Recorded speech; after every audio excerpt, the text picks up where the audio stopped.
कल बेगम से ज़रूरी बात करना थी। सो एक तवील सोच विचार के बाद बेगम को दफ्तर से मैसेज किया, आप आज खाना मत बनाना, मैं आपके फेवरेट रेस्टोरेंट से लेकर आऊँगा और आपके लिए एक सरप्राइज़ भी होगा। दफ्तर से वापसी पर बेगम का पसंदीदा डिज़ाइनर सूट, फिर रेस्टोरेंट जाकर बेगम का पसंदीदा खाना पैक करवा कर घर पहुंचा। बेगम को गिफ्ट पेश किया तो वो हैरान हैरान सी थी। मैंने खुद खाना टेबल पर लगाया तो बेगम मज़ीद हैरान। खाना खाने के फ़ौरन बाद मैंने फुर्ती से बर्तन समेटे, किचन में रखे और चाय बनाकर लाया तो बेगम हैरत से मुझे देखते हुए बोली, आज सब खैर तो है ना?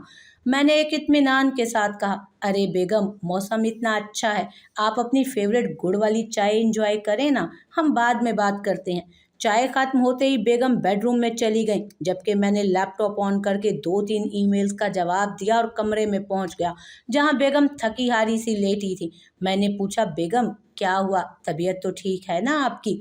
बेगम बोली, थक गई, सारा दिन घर के काम कर करके टांगें दर्द कर रही हैं। मैं फौरन आगे हुआ और कहा, लाई बेगम, मैं दबा देता हूँ, घर के काम इतने आसान तो नहीं होते ना। मेरे इस जवाब पर बेगम फटी फटी आंखों से मुझे देखते हुए बोली, आज खैर तो है ना? आज तक तो ऐसा कभी नहीं कहा आपने। मैंने जवाबन कहा, बेगम, मुझे आज एहसास हुआ है कि आप सारा दिन घर के काम करती हैं और थक जाती हैं, तो सोच रहा था कि कोई तो हो जो आपका हाथ बटाए।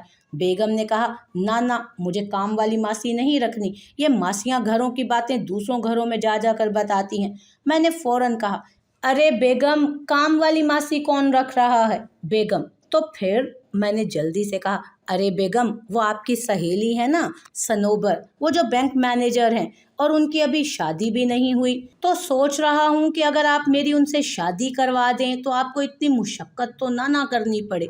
मेरी इस बात के बाद मेरी आंख अस्पताल के आईसीयू में खुली और डॉक्टर्स के बकौल मुझे 7 घंटे के बाद होश आया और 3 पसलियां, 2 दांत और एक टांग मुतासिर हुए हैं।